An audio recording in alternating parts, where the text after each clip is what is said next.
വൈശാഖ മഹോത്സവത്തിലെ 4 ആരാധനകളിലെ ആദ്യത്തെ ആരാധനയായ തിരുവോണം ആരാധന ഭക്തമനസ്സുകളിൽ നിർവൃതി നിറച്ച് അക്കരെ കൊട്ടിയൂരിൽ നടന്നു.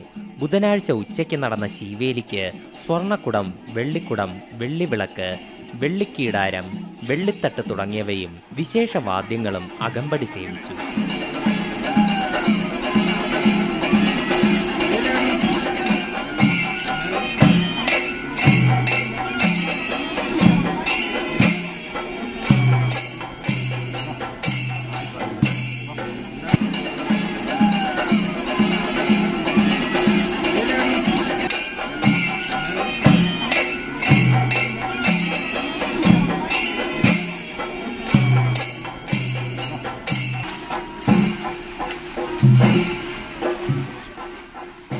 വൈകുന്നേരം പഞ്ചഗവ്യം, നവകം, കളഭം എന്നീ അഭിഷേകങ്ങളും നടന്നു.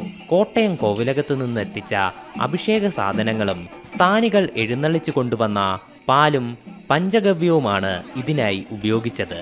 പൊന്നിൻ ശിവലിയും ആരാധനാ സദ്യയുമായിരുന്നു ആരാധന നാളിലെ അതിവിശേഷ ചടങ്ങുകൾ. ആദ്യത്തെ ആരാധന നാളിൽ പെരുമാൾ ദർശനത്തിന് വൻ തിരക്കാണ് അനുഭവപ്പെട്ടത്.